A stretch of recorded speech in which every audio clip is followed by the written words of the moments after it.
Hello guys, how are you all? I hope you guys are doing well. So guys, welcome back to our channel.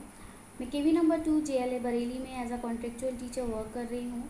तो आज मैं आप सभी के साथ डिस्कस करूँगी कि कैसा रहा मेरा कॉन्ट्रेक्चुअल टीचर इंटरव्यू एक्सपीरियंस, किस टाइप के क्वेश्चंस मुझसे पूछे गए थे और किस टाइप से हमें खुद को प्रेजेंट करना होता है, और भी काफ़ी सारी इंपॉर्टेंट थिंग्स जो कि एक केवीएस एस्पिरेंट के माइंड में रहती हैं कि हम जब इंटरव्यू के लिए जाएंगे तो हमसे किस टाइप के क्वेश्चन पूछे जा सकते हैं, कैसा एटमॉस्फेयर होता है और किन किन बातों का हमें ध्यान रखना होता है। तो कुछ इंपॉर्टेंट टिप्स मैं आप सभी को दूंगी।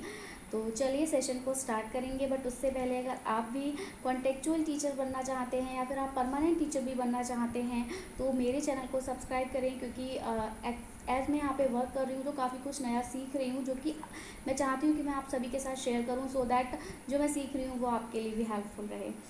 तो चलिए सबसे पहले स्टार्ट करेंगे कि कैसे कॉन्ट्रेक्चुअल टीचर के लिए इंटरव्यू दिया जाता है, कितने नंबर पर आपको कॉल आती है, कॉल आने के बाद क्या ज्वाइनिंग का प्रोसेस रहता है, क्या सैलरी प्रोसेस रहता है।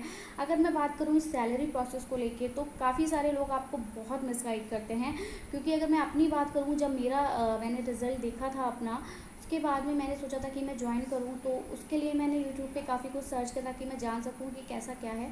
तो मैंने यूट्यूब पे जितना देखा वहाँ सैलरी रिलेटेड तो काफ़ी मिसकंसेप्शंस हैं, मतलब वो आपको काफ़ी मिसलीड करते हैं।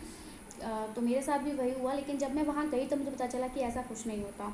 यूट्यूब चैनल्स को जो हमारे यूट्यूबर्स हैं वो हमसे कहते हैं कि सैलरी जो होती है वो हमें वर्किंग डेज़ के अकॉर्डिंग मिलती है। मीन्स किसी भी मंथ में अगर बहुत ज़्यादा हॉलीडेज़ होते हैं तो उस केस में हमें सैलरी वर्किंग डे के अकॉर्डिंग मिलती है। मीन्स जितने दिन हमने वर्क किया होता है हमें उतने दिन की सैलरी मिलती है।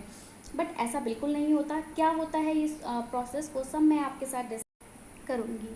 तो चलिए जानेंगे कि मुझसे किस टाइप के क्वेश्चंस वहाँ पर पूछे गए थे। तो अगर मैं अपने क्वेश्चंस की बात करूँ तो जैसे ही मैंने रूम में एंटर किया था तो सबसे पहले आपको रूम में एंटर करते ही उनको गुड मॉर्निंग या गुड आफ्टरनून, जो भी आपके इंटरव्यू का टाइम है उस अकॉर्डिंग आपको विश करना है। उसके बाद वो आपको बोलेंगे बैठने के लिए, आपको बैठना है, अपने डॉक्यूमेंट्स वहाँ पर रखने हैं। उसके बाद उनका जो पहला क्वेश्चन रहता है आपसे वो रहता है इंट्रोड्यूस योरसेल्फ। तो आपको खुद को इंट्रोड्यूस करना है, और इंट्रोड्यूस आपको इस वे में करना है कि वो इंट्रोडक्शन जो हो वही आपका एक बहुत अच्छा सा इंप्रेशन वहाँ पर थ्रो कर दे। और उसके बाद जो है वो क्वेश्चंस का जो कह सकते हो आप लेवल रहता है ना, वो थोड़ा कम हो जाता है आपके इंट्रोड्यूस करने के तरीके से। तो अपना इंट्रोडक्शन दीजिए विथ फुल कॉन्फिडेंस और बहुत अच्छे से अपना जितना भी आपका क्वालिफिकेशन है, जो भी आप में स्ट्रेंथ है, जो भी वीकनेस है, सब कुछ वहाँ पे डिस्क्राइब कर दीजिए। और उसके बाद फिर वो आपसे क्वेश्चन तुरंत ही पूछते हैं, आप ख़त्म नहीं कर पाते अपना इंट्रोडक्शन, तुरंत ही सामने से क्वेश्चन आता है कि तो मेरे साथ जो पहला क्वेश्चन आया था वो ये आया था, क्योंकि मैंने अपनी वहाँ पर स्ट्रेंथ बताई थी कि मेरी जो स्ट्रेंथ है वो है कि मैं स्टूडेंट्स को उनके रियल एनवायरनमेंट से और उनके रियल लाइफ एक्सपीरियंसेस के थ्रू जो है उन्हें टीच करती हूँ। तो उनका मुझसे पहला क्वेश्चन ये रहा था कि अगर आपके क्लास में कोई बहुत ज़्यादा मिस्चीवियस बच्चा है, मतलब बहुत ज़्यादा शैतानी करता है, तो आप क्लास में कैसे उसको मेंटेन करेंगे, मतलब कैसे उसको हैंडल करेंगे। तो ये क्वेश्चन उनका मेरा मुझसे पहला क्वेश्चन था। दूसरा क्वेश्चन मैं इसका आंसर कर ही पाई थी कि तुरंत ही मुझे दूसरी साइड से क्वेश्चन आ जाता है कि चलिए अच्छा ये बताइए कि निपुण क्या होता है। तो ये पेडागोजिकल क्वेश्चंस है। तो स्टार्टिंग मुझसे मेरे पेडागोजिकल क्वेश्चन से ही हुई थी। मैंने निपुण बताया था क्या होता है। उसके बाद उन्होंने मुझसे एफएलएन की फुल फॉर्म पूछी थी।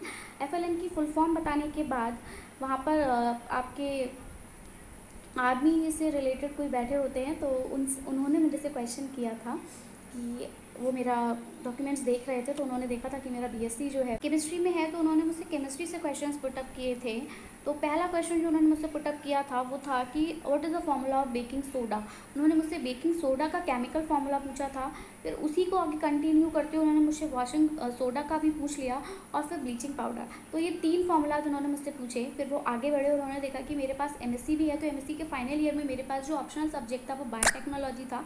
तो उन्होंने मुझसे फिर बायोटेक्नोलॉजी से कुछ क्वेश्चन पुटअप किए। उन्होंने देखा था मेरा 12th बायो से रहा था, तो उन्होंने मुझसे सेल चैप्टर से कुछ क्वेश्चन पुटअप किए। तो 2-3 question from the cell chapter and 2-3 question from biotechnology. तो इस तरह से उन्होंने मेरा इंटरव्यू लिया था। उसके बाद they ask me for demo. उन्होंने मुझसे डेमो के लिए कहा। मैंने 2 जगह इंटरव्यू दिया था, केवी जेआरसी में एंड केवी जेएलए में। तो मैं जो भी आपको बता रही हूँ क्वेश्चंस, ये सब मुझसे जेआरसी में पूछे गए थे, क्योंकि मेरा पहला इंटरव्यू जेआरसी में हुआ था।